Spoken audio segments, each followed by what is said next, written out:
Welcome to Mexico Unexplained, where we will explore the magic, the mysteries, and the miracles of Mexico. This series presents information based partly on theory and conjecture.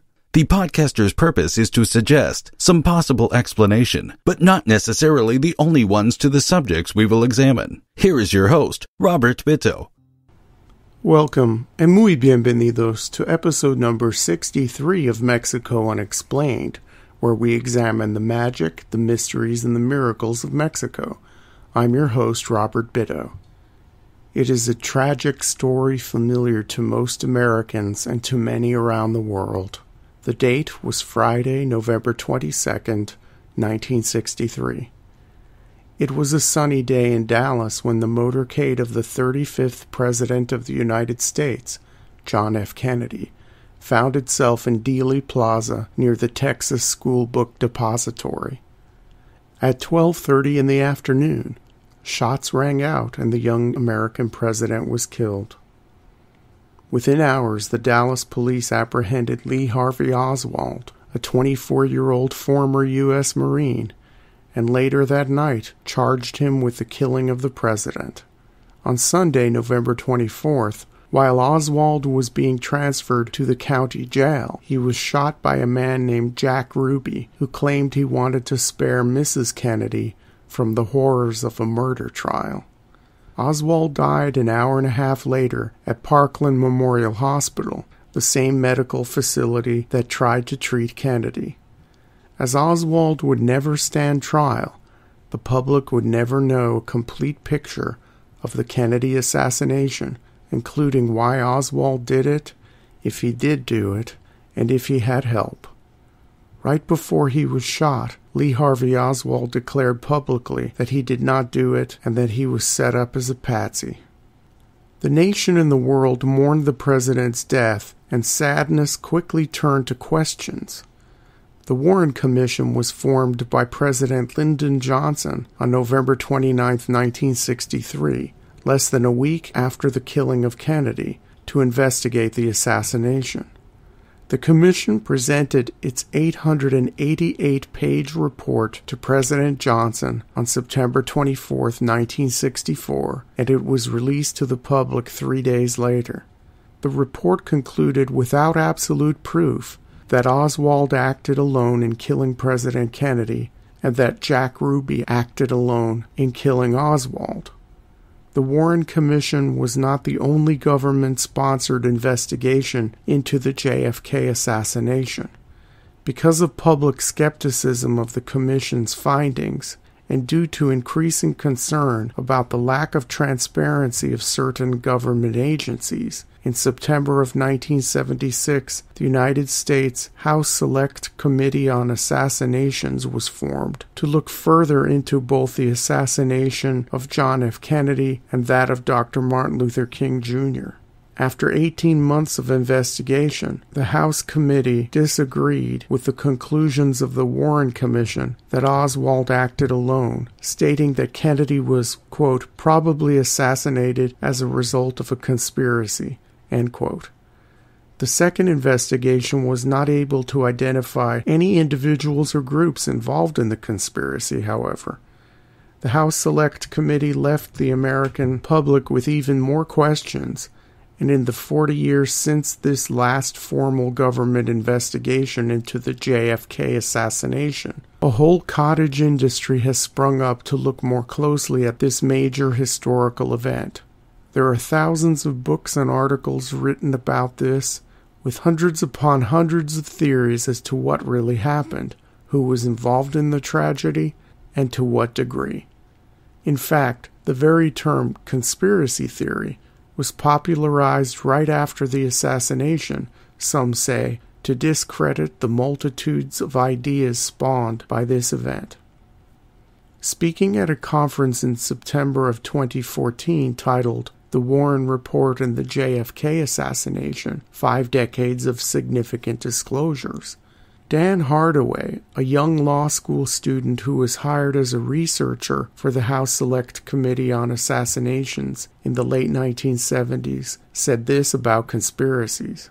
Quote, "If you're involved in a conspiracy, One of the primary things you don't want to happen is to have the people you are conspiring against discover the conspiracy. The essence of a conspiracy is that it stays secret. In the eventuality that information about the conspiracy should come out, the alternative that you want to do is to make it so confusing, to sow so many red herrings, plant so many false trails, to create so much disinformation that no one could be absolutely certain whether or not if there really was a conspiracy." End quote. Lee Harvey Oswald, while never able to defend himself publicly in a courtroom setting, has gotten the lion's share of the scrutiny of all the complex characters involved in the Kennedy killing, and there are many of the false trails and red herrings mentioned by Hardaway to make investigating Oswald very difficult and confusing. The days and months of Oswald's life leading up to November 22, 1963 have been examined in great detail but remain cloudy at best. Those familiar with the Kennedy assassination story and the cast of characters involved might not know that in September and October of 1963, just weeks before that fateful day in Dallas, Lee Harvey Oswald was in Mexico City. What were his activities while in Mexico? Was he alone?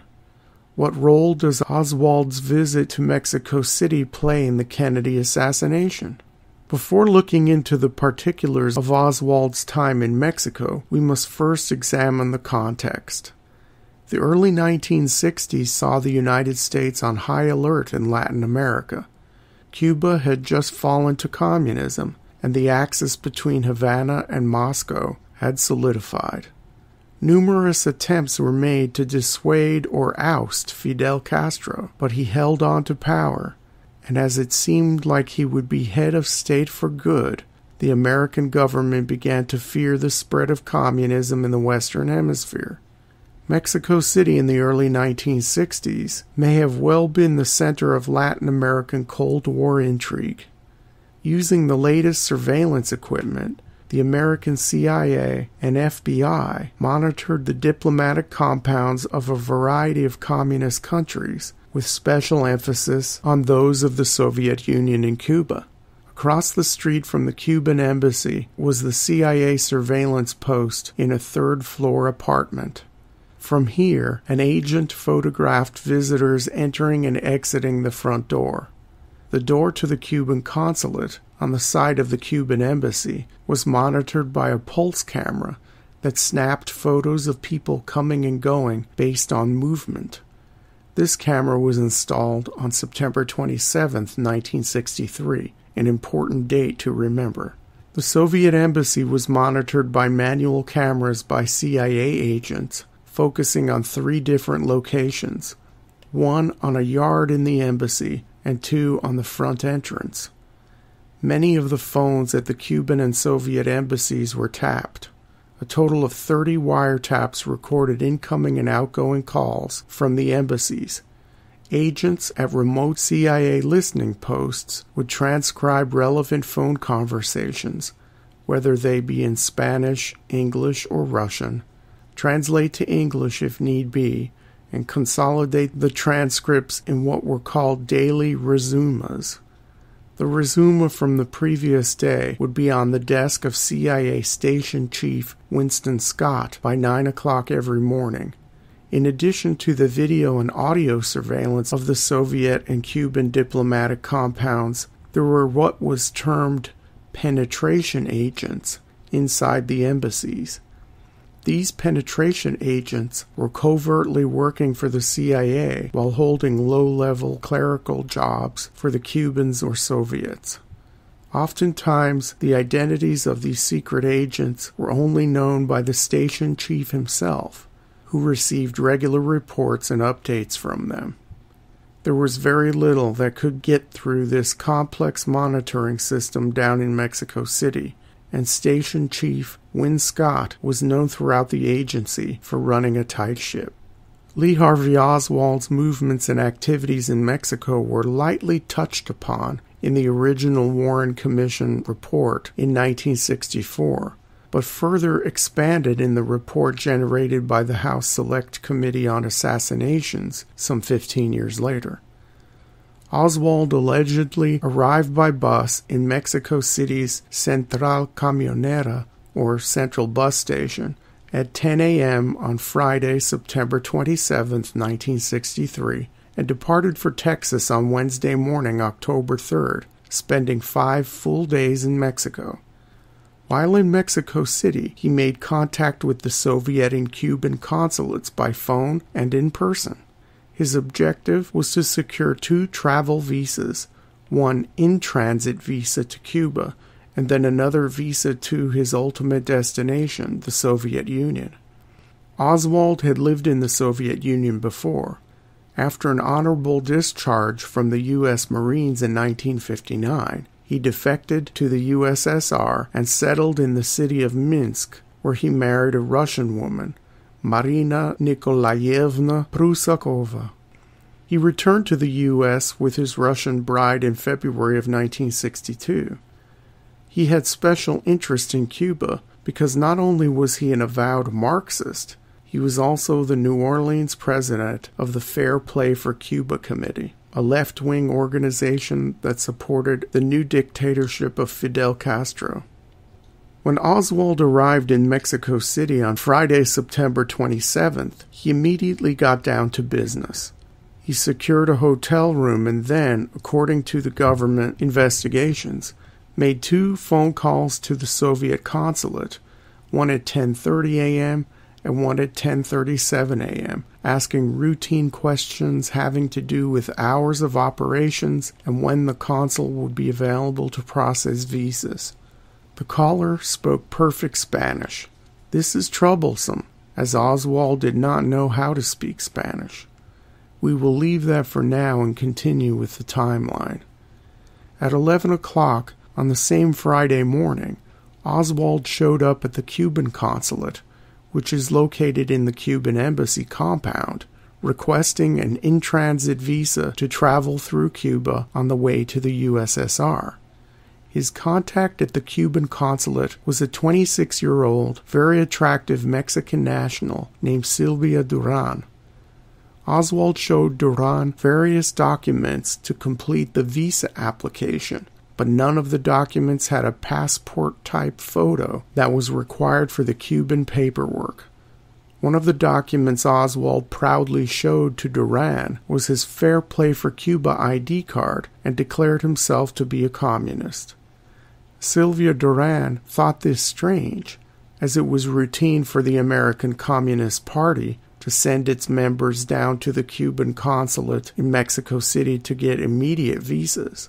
They had a special deal with the Cuban Communist Party for properly vetted communists to have a hassle-free paperwork experience for their travel to Cuba. The man before Duran was going about this the hard way, she thought, or something else was going on. As he didn't have the proper photographs, Oswald left the Cuban consulate and came back with the appropriate pictures at about 12:15 in the afternoon. He filled out all of the paperwork in Duran's presence, and then she explained to him that he needed to get a Soviet travel visa first before the Cuban consulate would issue the in-transit visa to get him to Cuba. On this, Oswald walked to the Soviet consulate and arrived at around 12:30. On arrival, he met with embassy worker Valery Kostikov, who had long been watched by the CIA as a possible KGB agent. Kostikov handed Oswald off to a man named Oleg Nechiporenko. Nechiporenko explained to Oswald that all travel matters to the Soviet Union are handled by the embassy of the country of the traveler's origin. Since Oswald was not a Mexican citizen, the Soviet offices in Mexico could not help him. He would have to go to the Soviet embassy in Washington, D.C. Oswald explained that he didn't want the FBI to arrest him for establishing contact with the Soviets, so he figured that getting a visa through Mexico was a better option, and, as previously mentioned, he wanted to make a stop over in Cuba. Nechiporenko explained to Oswald that they could make a special exception in his case, but the paperwork would take 4 months to process. This made Oswald very angry, so much so that Nechiporenko ended the meeting and escorted the American off the premises with no visa paperwork filled out. At around 4 p.m. that afternoon, Oswald returned to the Cuban consulate and spoke again with Sylvia Duran. He lied to her and told her that there were no problems with his Soviet visa application and that they could proceed with his Cuban paperwork. Duran called the Soviet consulate to verify Oswald's story, and in about 20 minutes they called her back, confirming that they had not processed any paperwork for him and that a visa to the Soviet Union would take about 4 months to get. Sylvia Duran put down the phone and explained the situation to a very unhappy Lee Harvey Oswald. The tirade drew the attention of the other Cuban staff members, including the consul himself, a man named Eusebio Askew. Askew explained to Oswald that Cuba had to be very careful as to who it let into the country, and that he was obviously not a man of the revolution, if he could not understand that. Oswald received an escort out of the building and never returned to the Cuban consulate. He did, however, return to the Soviet consulate the next morning, Saturday, September 28th, to try one more time to get a visa to the USSR. This time Oswald was calm, and faced with the reality that he was not going to get a quick visa, he left the Soviet compound and didn't even take the visa paperwork that was offered to him. It is the next event on the Oswald Mexico City timeline that makes little sense. According to the House Select Committee report, a call recorded and transcribed by the CIA came into the Soviet consulate from the Cuban consulate that same Saturday morning at 11:51 a.m., about an hour and a half after Oswald left the Soviet compound. On the line to the Soviets was who had been identified as both Sylvia Duran and Lee Harvey Oswald. The purpose of the call, it seems, was to clarify details of the visa paperwork. The call is strange for a few reasons. First, the Cuban consulate was closed on Saturdays. For Sylvia Duran to be working that day, she would have had to have been called in for a special situation. Second, by reading the transcript of this call, it seems like the people who are doing the talking are fishing for information and are not really sure of the sequence of events that had already happened. Third, the person identified as Oswald spoke broken, almost incomprehensible Russian. Oswald was a fluent speaker of that language. The fourth strange aspect of the call is that there was no need for it to have been made in the first place. If Oswald left the Soviet consulate that morning and had resigned himself to the fact that getting a quick visa was hopeless, why would there be any need for a follow-up telephone call? The House Select Committee theorized that this Oswald may have been an imposter. It was not uncommon for the CIA station itself or other intelligence agencies to impersonate people successfully for whatever ends. This voice imposter would make perfect sense. On Tuesday, October 1st, the day before Oswald left Mexico, 2 more calls came into the Soviet consulate. One made at 10:31 and the other at 10:45. The people transcribing the calls noted that it was the same person who was on the Saturday morning call to the Soviets. The man on the line identified himself as Oswald by name. He spoke poor Russian and was checking on the status of his visa. Again, this makes no sense because there was no visa to check and the speaker's Russian was bad. There can be very little doubt that the person who made the 2 calls on Tuesday and the one on Saturday was some sort of voice double for Oswald. The story does not end here, and nor does it get any less complicated. After Lee Harvey Oswald left the Soviet diplomatic compound on Saturday morning, we have a few days, the rest of Saturday, Sunday, Monday, and Tuesday, that are not properly accounted for. In the original Warren Commission report, there is next to nothing about what he was doing on these missing days. It was after the commission published its findings that rumors began to circulate about Oswald's whereabouts in Mexico from September 28th to October 3rd, 1963. The two big rumors that ended up being investigated by the House Select Committee in the late 1970s had to do with Oswald's involvement with a leftist student group and Oswald being spotted at a party in a private home. The House Committee eventually tracked down a man named Oscar Contreras, who was part of a pro-Castro student group at the National Autonomous University of Mexico, or UNAM. Sylvia Duran from the Cuban consulate allegedly told Oswald that getting a solid recommendation from a pro-Cuban source might expedite his visa paperwork, and so this was the reason why he made the university visit. Contreras and other Mexican students interacted with Oswald at a lecture at UNAM's School of Philosophy. Besides Contreras, no other students from the group were ever identified or found. No photographs or other physical proof that Oswald was at the university have ever surfaced. In the course of an investigation undertaken by Jim Garrison, the district attorney from New Orleans, Contreras was interviewed and provided vague details of his interaction with Oswald. Contreras never spoke to the House Committee. Another rumor that Oswald had been spotted at a party either Monday or Tuesday night comes from a very interesting source, the wife of Mexican poet and diplomat Octavio Paz. This woman, a poet in her own right, was Elena Garro. Garro was at this party, which was being held at the home of Rubén Durán Navarro, the brother-in-law of Sylvia Duran, the Mexican employee at the Cuban consulate. Rubén was Elena's cousin.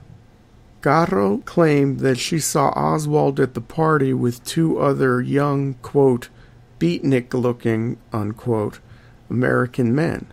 No one at the party spoke to the three Americans, and after the assassination, the Durans stated that Oswald was never at any of their parties. Elena Garro claimed to see Oswald and the other two Americans the next day on Avenida de los Insurgentes, one of the main boulevards of the Mexican capital. No photographs of the party exist, and there are no other witnesses to Oswald at the party. The House Select Committee on Assassinations tried to get a statement from Elena Garro in the late 1970s but could not.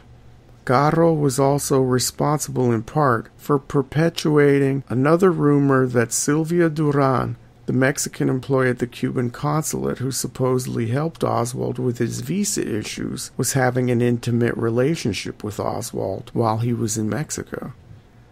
This allegation deserves further investigation.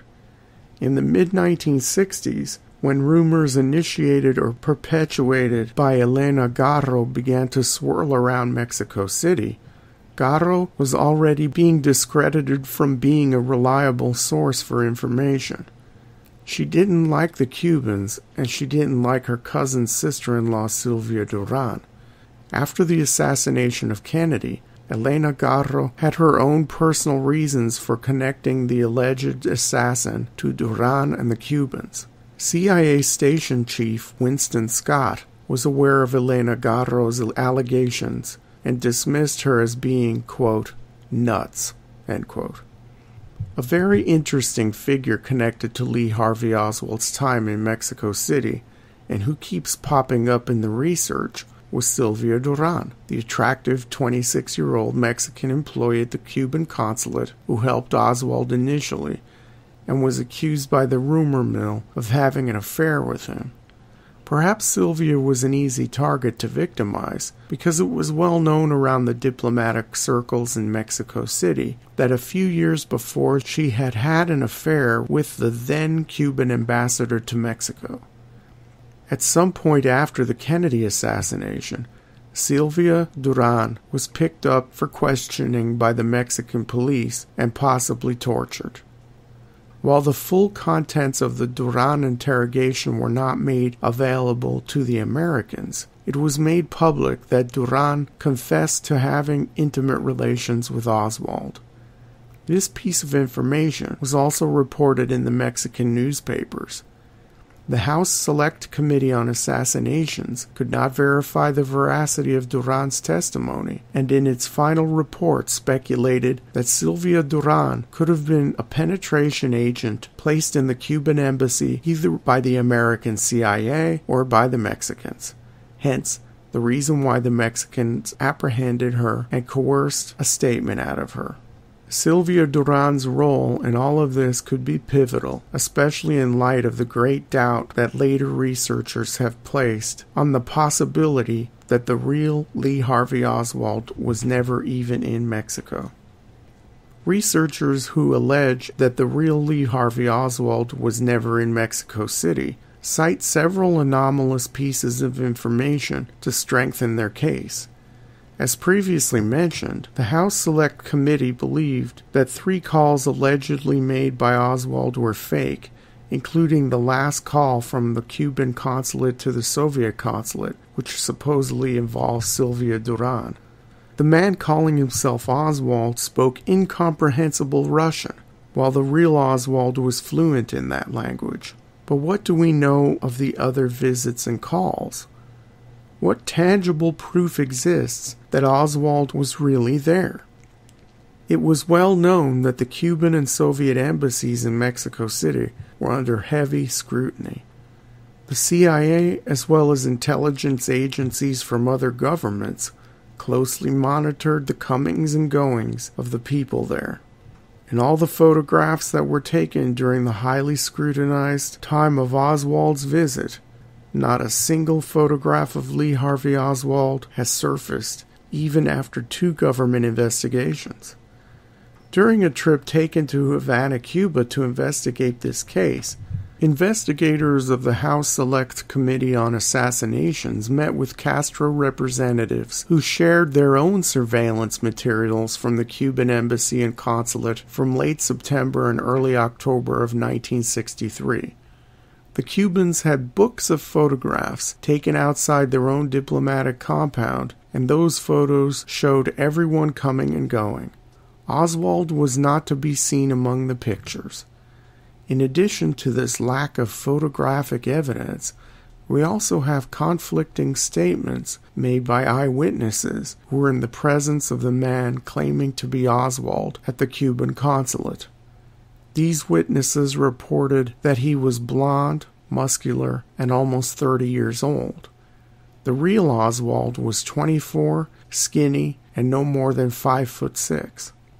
Wiretapping and recording device evidence of Oswald's time in Mexico City is also non-existent. Either tapes were erased, misfiled, or destroyed. All we have left are transcripts.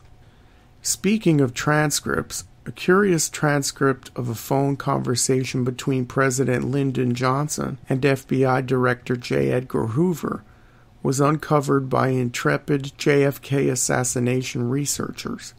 It starts with President Johnson asking, quote, "Have you established any more about the Oswald visit to the Soviet embassy in Mexico in September?" End quote.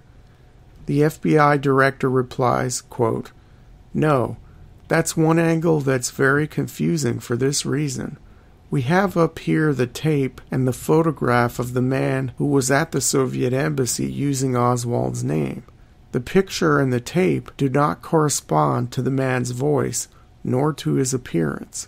In other words, it appears that there is a second person who was at the Soviet embassy." End quote. So, was Oswald even in Mexico? Some researchers believe that the real Oswald had information about plots to kill Cuban President Fidel Castro, and that he was really working for the CIA. Castro stated publicly that he felt like he was being set up to take the fall for the Kennedy assassination. Did some sort of blame the Cubans plot get thwarted and Oswald was sacrificed? Could missing photos and conflicting reports of various Oswalds in Mexico City be part of what Dan Hardaway from the Select Committee said about conspiracies?